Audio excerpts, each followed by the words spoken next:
여러분, 안녕하세요. 잘 지냈어요? 이번 주에 우리가 공부할 내용은 7과 여가입니다. 여기 사진을 보세요. 사진 속 사람들은 지금 무엇을 해요? 네, 자전거를 타고 있지요? 그리고 여기는 등산을 하고 있어요. 이 사람들의 기분은 어떨까요? 선생님 생각에 아주 기분이 좋을 것 같아요. 여러분들은 여가 시간에 주로 무엇을 해요? 이번 과를 통해서 여가 생활의 효과와 장점, 그리고 종류를 알아보겠습니다. 그럼 오늘 수업을 시작할게요. 어휘 늘리기 1번 다음의 여가 생활과 관계된 단어를 보고 이야기해 보세요. 여기 여러 가지 여가 활동이 나와 있는데요. 선생님이 읽어볼게요. 독서, 운동, 등산, 낚시, 쇼핑, 바둑. 여러분 바둑이 뭔지 알아요?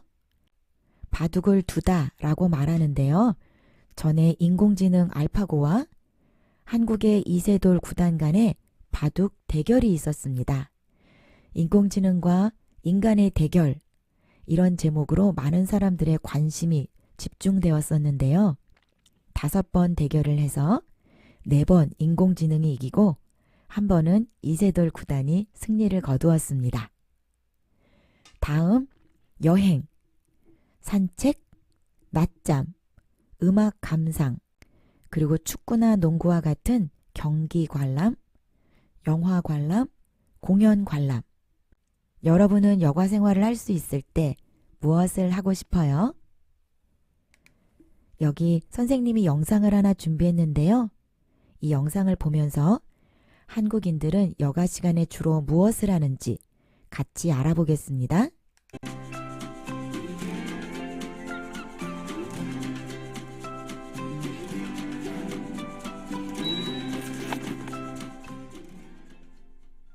우리는 일상생활에서 주로 어떤 대화를 나눌까요? 어제 본 드라마와 배우, 최근 개봉한 영화, 요즘 유행하는 패션, 각종 스포츠 경기 등에 대해 이야기 나누며 서로의 일상을 공유합니다. 그리고 한국인들은 여가 시간에 무엇을 할까요? 주로 텔레비전을 보거나 영화를 관람하는데 최근에는 건강을 중요시하는 사람들이 늘어나면서 등산을 많이 하고 배드민턴과 같은 운동을 즐기기도 합니다. 여러분은 여가 시간에 주로 무엇을 하나요? 네, 한국인들은 여가 시간에 주로 텔레비전을 시청하거나 영화를 관람하기도 하고 또 건강을 생각해서 등산이나 배드민턴 같은 운동을 하기도 합니다. 여러분은 여가 시간에 주로 무엇을 해요? 한국 사람들과 비슷해요? 그럼 이런 여가 생활의 장점은 무엇일까요? 여기 8개의 어휘와 표현이 있는데요. 선생님이 읽어볼게요.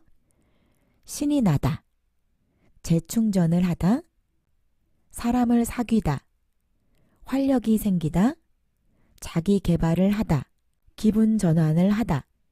전에 공부했던 단어죠?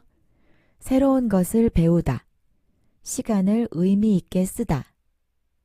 네, 여가 생활의 장점입니다. 선생님이 다시 한번 읽어볼게요. 신이 나요. 재충전을 해요. 사람을 사귀어요. 활력이 생겨요. 자기 개발을 해요. 기분 전환을 해요. 새로운 것을 배워요. 시간을 의미 있게 써요. 시간을 의미 있게 쓰다는 그냥 시간을 낭비하는 것이 아니라 내가 좋아하는 일, 의미 있는 일을 하면서 시간을 보낸다. 이런 뜻이죠.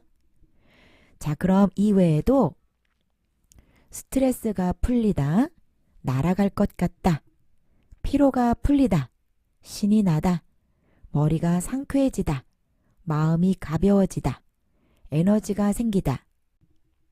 이 외에 여러분이 여가 생활을 하면서 느끼는 감정이 있으면 나눠주세요. 자, 그럼 대화를 들어보겠습니다. 대화 1. 투이 씨와 수진 씨는 휴일을 어떻게 보내는지 잘 들어보세요. 수진아, 오늘도 또 집에 있을 거야? 응, 난 쉬는 날에는 집에 있는 게 제일 좋아. 나는 이해할 수가 없네. 집에만 있으면 기분이 더 처지고 힘이 빠지지 않아? 전혀. 난 휴식이 필요해. 넌 휴일에 뭐 하는데? 난 요즘 마음 맞는 사람들과 산에도 가고 농구장에도 자주 가. 피곤할 것 같지만 갔다 오면 힘이 생겨. 그러니까 수진아, 너도 나랑 같이 가자. 한번 가보면 너도 휴일마다 가고 싶어질 거야. 그래? 그럼 나도 한번 가볼까? 잘 들었어요? 투이 씨와 수진 씨가 휴일을 어떻게 보내는지 대화를 살펴보겠습니다. 수진아, 오늘도 또 집에 있을 거야? 수진 씨가 자주 집에 있는 것 같아요. 투이 씨가 오늘도 또 집에 있을 거야? 이렇게 물어보고 있습니다. 난 쉬는 날에는 집에 있는 게 제일 좋아. 나는 이해할 수가 없네. 집에만 있으면 기분이 더 처지고 힘이 빠지지 않아? 네, 투이 씨는 좀 외향적인 성격이고 수진 씨는 내향적인 것 같죠? 투이 씨는 집에 있으면 기분이 더 처지고 힘이 빠집니다. 하지만 수진 씨는 전혀 난 휴식이 필요해. 이렇게 말하고 있어요. 넌 휴일에 뭐 하는데?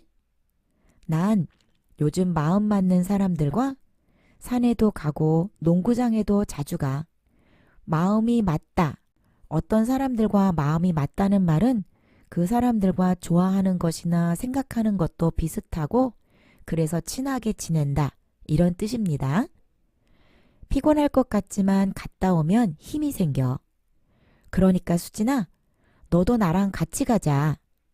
한번 가보면 휴일마다 가고 싶어질 거야. 그래? 그럼 나도 한번 가볼까? 네, 수진 씨가 많이 설득당했어요. 투이 씨와 수진 씨는 친구이기 때문에 서로 반말을 사용하고 있는데요. 특히 이름을 부를 때 이름 뒤에 아를 붙여서 수진아 이렇게 부르고 있습니다. 오늘은 이렇게 반말을 사용할 때 서로의 이름을 어떻게 부르는지 알아보도록 하겠습니다. 반말. 여러분이 알고 있는 것처럼 한국에는 존댓말과 반말이 있는데요. 먼저 BTS 슈가와 아이유가 어떻게 대화를 하는지 들어볼까요? 제가 그냥 미리 들어본 입장으로서는 앨범이 아주 좋습니다.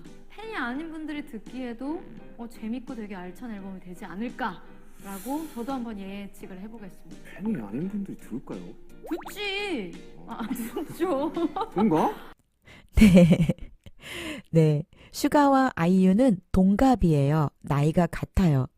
그래서 자기도 모르게 듣지 이렇게 반말을 했다가 동갑이지만 나는 지금 프로그램의 호스트고 슈가는 게스트니까 존댓말을 써야지 하면서 반말에서 존댓말로 바꾸었죠.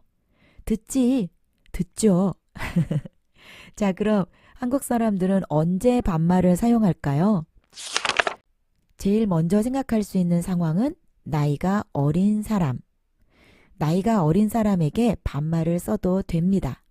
그렇지만 나이가 어리다고 무조건 처음부터 반말을 쓰는 것이 아니라 그 사람과 친해진 후 상대방이 반말을 써도 된다고 했을 때 쓰는 것이 좋습니다. 다음으로 나이가 같은 사람에게 반말을 써도 됩니다. 아까 우리가 본 영상에서 아이유와 슈가는 동갑이에요. 하지만 나이가 같은 사람일지라도 그 사람과 친해진 후 또 반말을 쓰자는 것에 서로 합의를 했을 때부터 반말을 쓰는 것이 좋습니다. 여기에 대해 영상을 하나 같이 볼까요? 이 영상 속에서 두 사람은 동갑인데요. 지금까지는 존댓말을 사용하다가 우리 이제부터 말을 놓자, 반말을 사용하자 이렇게 합의하는 장면이 나옵니다. 같이 볼게요. 근데 너 왜 말 안 놔? 우리 같은 1학년인데? 먼저 누우세요. 나 아까부터 놨잖아. 말 놓은 거 안 보여? 너도 말 놔. 예, 알았어요. 놓으라니까. 놓을게요. 말 놓으라고. 알았어요. 놓으면 되잖아요. 아, 놓으라니까? 아, 갑자기 막 놓으라 그러면 제가 못 나요. 놓을게요. 네, 이렇게 같은 나이여도 서로 오늘부터 우리 말을 놓자. 서로 이야기하고 합의를 한 후 말을 놓기 시작하는데요. 말을 잘 놓는 사람도 있는가 하면 말을 놓는 것을 어려워하는 사람도 있습니다. 자, 다음으로 친한 친구 사이에는 반말을 사용합니다. 친한 친구끼리 존댓말을 쓰면 오히려 어색하고 멀게 느껴질 수도 있습니다. 하지만 친한 친구 사이라도 공식적인 자리 또는 직장에서 같이 일하는 동료라면 상황에 따라 존댓말을 쓰기도 합니다. 네, 언제 존댓말을 써야 할지, 반말을 써야 할지 정말 어렵지요? 오늘은 특히 반말을 사용할 때 어떻게 이름을 부르는지 알아볼 건데요. 영상을 같이 볼까요? 배고파. 우시가. 유부김밥? 응. 우와. 기다려봐. 네, 최우식. 이름이 받침으로 끝나니까 우식아 이렇게 불렀죠? 여기 예문이 있는데 같이 읽어볼게요. 민수야, 여기 있었어? 응, 수진아, 나 찾았어? 민수야, 수진아, 받침에 따라 야, 아를 붙였습니다. 그런데 토끼야? 네, 토끼는 사람이 아니고 동물이지만 마치 사람인 것처럼 부를 때 토끼야, 이리 와서 이거 좀 먹어봐. 이렇게 말합니다. 정호야, 오늘 숙제가 뭔지 가르쳐줘. 더 많은 이름을 연습해 볼게요. 보기를 보세요. 수진아, 어디가? 수진은 친구예요. 반말을 해도 괜찮겠죠? 이름 뒤에 아를 붙여서 수진아, 어디가? 이렇게 물어봤습니다. 바둑. 바둑은 개예요.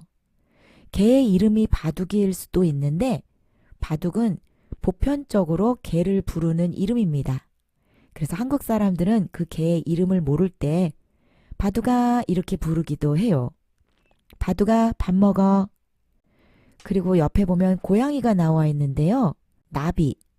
나비도 마찬가지로 고양이의 이름이라기보다는 그냥 고양이의 이름을 모를 때 보편적으로 부르는 이름입니다. 선생님이 어렸을 때 시골에 가면 온 동네 고양이들을 사람들이 나비야, 나비야 이렇게 불렀어요. 왜 나비라고 부르는지는 잘 모르겠습니다. 혹시 여러분이 그 이유를 알게 되면 알려주세요. 그리고 옆에 김철수 선생님. 선생님이에요. 반말을 하면 안 되겠죠? 존댓말을 사용해야 합니다. 선생님, 어디 가세요? 선생님, 식사하세요. 이렇게 말해야 합니다. 정호, 동생이에요. 반말을 써도 돼요. 정호야, 어디가? 밥 먹어. 이렇게 말하면 됩니다. 자, 그럼 여러분 어떻게 아, 야를 붙여서 사람이나 동물의 이름을 부르는지 알겠어요? 연습. 오늘의 연습 문제이면서 또 오늘의 과제이기도 합니다. 여가 생활에 대해 반말로 친구와 이야기해 보세요. 여기 수진, 정호, 민수, 미영 4명의 친구들이 있는데요. 대화를 볼까요? 수진아, 넌 쉬는 날 어떻게 보내? 나는 쉬는 날에는 집 청소를 해. 정호야, 너는 시간이 날 때 뭐 해? 여기에 있는 수진, 정호, 민수, 미영 중 한 명의 정보를 사용해서 보기와 같이 대화를 만들어 주세요. 그럼 이상으로 수업을 마치겠습니다. 저는 다음 시간에 여러분과 만날게요. 모두 좋은 하루 보내세요. 안녕.